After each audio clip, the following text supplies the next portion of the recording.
بسم اللہ الرحمن الرحیم۔ السلام علیکم میرے پیارے دوستوں، ہماری آج کی صحیح حدیث جس میں آیا ہے کہ حضرت خالد بن سعد رحمۃ اللہ سے روایت ہے، انہوں نے کہا ہم لوگ سفر میں تھے، ہمارے ساتھ حضرت غالب بن اجبر رضی اللہ عنہ بھی تھے، وہ راستے میں بیمار ہو گئے، ہم لوگ مدینہ پہنچے تو اس وقت بھی بیمار تھے۔ حضرت ابن ابی عتیق رحمۃ اللہ، عبداللہ بن محمد عبد الرحمن بن ابی بکر ان کی بیمار پرسی کے لیے آئے تو ہم سے فرمایا تم یہ کالا دانہ کلونجی استعمال کرو، اس کے 5-7 دانے لے کر پیس لو، پھر زیتون کے تیل میں ملا کر ان کی ناک میں چند قطرے اس طرح اور چند قطرے اس طرف نتنوں میں ڈالو، کیونکہ حضرت عائشہ رضی اللہ عنہا بیان کرتی ہیں کہ انہوں نے رسول اللہ صلی اللہ علیہ وسلم سے سنا، آپ صلی اللہ علیہ وسلم فرما رہے تھے یہ کالا دانہ ہر بیماری کی شفا ہے سوائے اس کے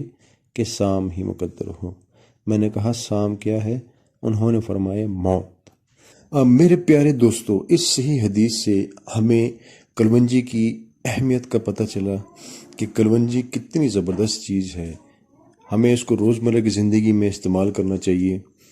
صحیح حدیث میں بھی اس کی اہمیت بیان کر دی گئی ہے، یہ سنن ابن ماجہ کی 3449 حدیث ہے۔ ویڈیو اچھی لگی ہو تو لائک اور سبسکرائب کرنا نہ بھولیے گا۔ مجھے دعا میں یاد رکھیں، اللہ پاک آپ کی زندگی میں آسانیاں پیدا کرے۔ جزاک اللہ، اپنا بہت سارا خیال رکھیے گا۔ اللہ حافظ۔